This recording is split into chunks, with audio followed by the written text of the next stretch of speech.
Isso porque, pessoal, um falso médico foi preso no Rio de Janeiro, prestem muita atenção, isso após roubar documentos de um ex-companheiro para atuar ilegalmente como clínico em Minas Gerais. O nosso repórter Rodrigo Viga vai nos contar mais sobre esse caso aqui e a gente só fica imaginando, né, Viga? Obrigado pela presença aqui, bom dia. Foram 10 anos com essa fachada, a gente só pode imaginar o rastro de destruição que ele pode ter deixado ao longo de tanto tempo, né? Conta pra gente mais detalhes. Bom dia.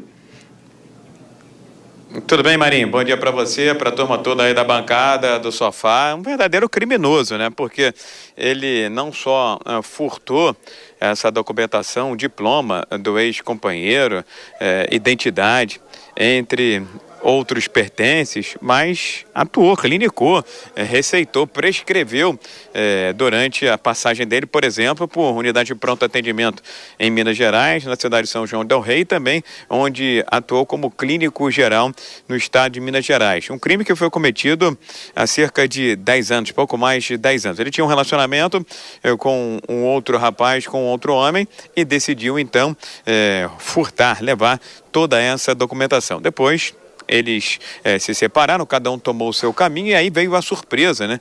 Quando o Bruno Scott, esse que foi preso pela polícia do Rio de Janeiro, que aparece nas imagens, começou a trabalhar em clínicas, hospitais e unidades de pronto atendimento. Quem atuava com ele, quem dividia mesa, plantão com ele, desconfiava.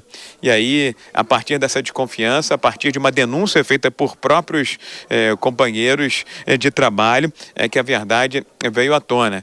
A Polícia Mineira conseguiu chegar ao verdadeiro médico, né, o detentor daquela documentação, daquele diploma, e disse que morava aí em São Paulo. Ou seja, o criminoso estava passando como falso médico em Minas, com documentos falsos de alguém que morava em São Paulo, atuava em São Paulo e que foi preso aqui no Rio de Janeiro. Como é que ele foi preso? Estava passeando com amigos aqui em Copacabana, na zona sul do Rio de Janeiro, e a polícia acabou prendendo esse rapaz, o Bruno Scott, que já tinha uma longa ficha criminal.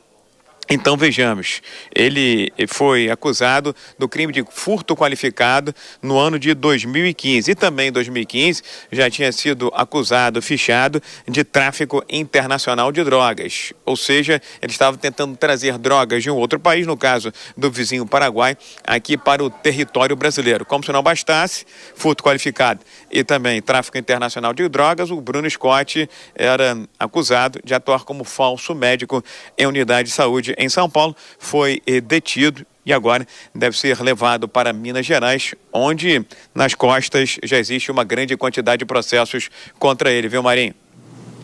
Complicado, hein, Viga? Meu Deus do céu, 10 anos já nessa situação e acaba, enfim, ainda bem, vendo esse mini império aí de completa falsidade. Imagina só os riscos, se é que vidas não foram perdidas ao longo de todo esse processo, né? Mas acho que realmente ele seja punido exemplarmente e a gente agradece a tua presença aqui no Morning Show. Obrigado. Guizão, Gui Batilani aqui com a gente, entende tudo e mais um pouco sobre a mente humana, o comportamento humano. Vamos tentar chegar na raiz disso aqui, né? Porque por que tem tanta gente, e tanta gente, né? Isso aí não tem nenhum exagero, que tenta passar a perna nos outros.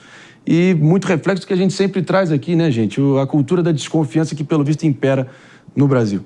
Eu acho que são pessoas que, como o próprio histórico dele já revela, é curioso porque uma pesquisa... É um cara atormentado. Uma pesquisa rápida no Jus Brasil já daria para saber que esse cara não é médico. Eu acho que não existem muitos médicos na comunidade médica que tenham passado com o tráfico de drogas do Paraguai. Então, 2 minutos de Jus Brasil já resolveria esse problema.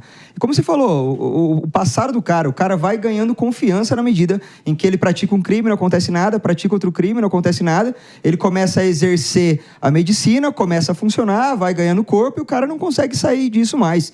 E o nosso grau de desconfiança é grande porque, você percebe, ele mexe com a vida das pessoas, né? Uhum. As pessoas, quando a gente vai ser atendido por um médico, a gente já está vulnerável, a gente está doente. Então, existe uma perversão nesse cara. Ele atendia como estelionato e crime pessoas que estavam doentes nas piores fases da vida delas, né? Isso gera mais revolta ainda. Não, total. E agora, Jess, Pepe, eu quero acionar vocês aqui, porque me corrijam se eu estiver errado aqui ao dizer que realmente isso é só um sintoma, é só um reflexo, é um exemplo flagrante do caos generalizado que é a gestão burocrática no Brasil, da proteção dos nossos dados, realmente picaretas aí se apoderando de forma massiva aí dos nossos dados e documentos e também passam impunes aí nas sombras de qualquer mecanismo que deveria ser muito rígido para poder fiscalizar e evitar com que um sujeito assim perverso como esse pudesse passar impune por tanto tempo, né?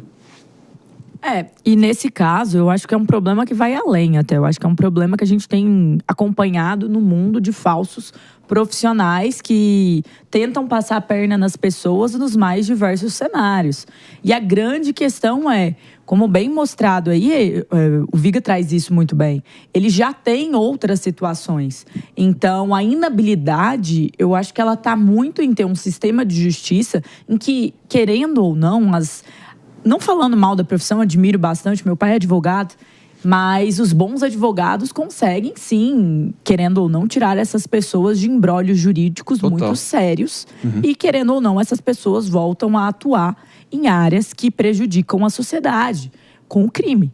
Então, nesse caso, é uma situação chocante. Como o Batilani bem trouxe aqui, precisamos, e é triste falar isso, porque a gente precisa fazer aquela dupla checagem hoje em dia de qualquer profissional. Quantas vezes aqui no Morning Show já falamos de profissionais da estética que, na verdade, não têm o devido registro, enfermeiras que não têm o devido registro. Toda semana. Então, toda semana nós estamos falando disso. Médicos, foram vários. Nós vimos a história de uma mulher que ficou deformada, teve o corpo agredido, correu risco de vida, num médico que tinha formação, mas que tinha ali mais de 10 casos de erro médico, de uma situação grave que ele passou, levando até mesmo uma paciente ali a algum risco de vida. Então, nós precisamos estar atentos, nós precisamos estar checando. Nos tempos antigos, da minha avó, não precisava disso, porque o médico era confiável, porque era tudo certinho, porque não tinha isso com uma frequência alta. Mas hoje, com as redes sociais, precisamos checar. Tem gente que acha que médico é bom porque vai no Instagram e tem 500 mil seguidores. Meu amigo, tem gente que compra Instagram. Se confiar nisso, é você colocar um atestado de risco na sua testa. Pepe, você assina embaixo aí da Jess, vai adiante. O que esse caso reflete mais amplamente? São duas situações, né? Que tem médico ruim, isso é fato, né? E que tem pessoas que escolhem médicos ruins por conta de quantidade de likes, seguidores que tem na rede social, isso é outro fato. Mas o que o que ficou revoltado nesse caso é que uma pessoa se passou por médico roubando o documento de um colega, né? O ex, né? E atuou como médico prescrevendo remédios, prescrevendo exames para pessoas, como disse o Gui, assim, em momentos de debilidade, né? Imagina a quantidade de pessoas que que morreram, né? A quantidade de pessoas que tiveram tratamento ruim, que provavelmente está tendo efeito colateral até hoje, com o tratamento ruim que o médico deu, né? Imagina a quantidade de pessoas. Não dá para te aceitar algo assim. Então, nesse caso, Maninho, o que você colocou, né? Esse caso, no meu modo de ver, a partir do momento que um médico atuou como falso médico, prescrevendo remédios, e a gente sabe que a saúde faz parte da vida, nesse caso específico, aí sim eu entendo que é tentativa de homicídio, muitas vezes, do caso. É muito mais do que um caso de fraude, muito mais do que um caso de falsificação ideológica de documento privado, né? É um caso, sim, de tentativa de homicídio. Uma pessoa que passa por médico receitando remédio, receitando exame, no momento de debilidade da pessoa, no modo de ver, está tentando matar aquela pessoa. Então a legislação deveria ser aplicada para tirar e expurgar essa pessoa da vida da sociedade em geral. É isso aí, mano. Pois é, e você sabe que esse tipo de ocorrência, que na prática faz com que todos nós tenhamos que desconfiar de profissionais, isso tem consequências gravíssimas de um ponto de vista da prosperidade do país.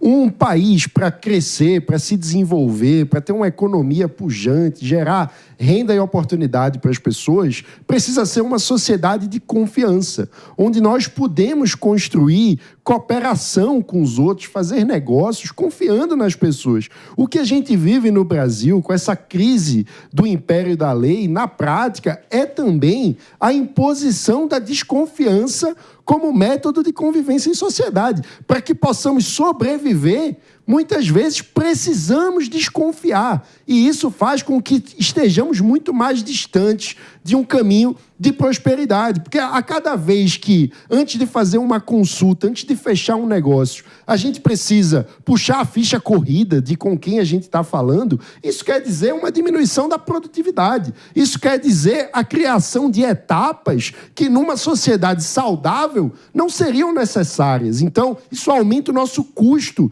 de negociação negociação e de criação de riqueza. Portanto, casos como esse, quando a gente fala da ineficiência do Estado de fazer com que a lei seja um império e ter enganadores à luz do dia simplesmente criando fraude nos outros, a gente se afasta de um caminho de criação de riqueza e oportunidade para todos. Pois é, Manão. Pois é. Agora...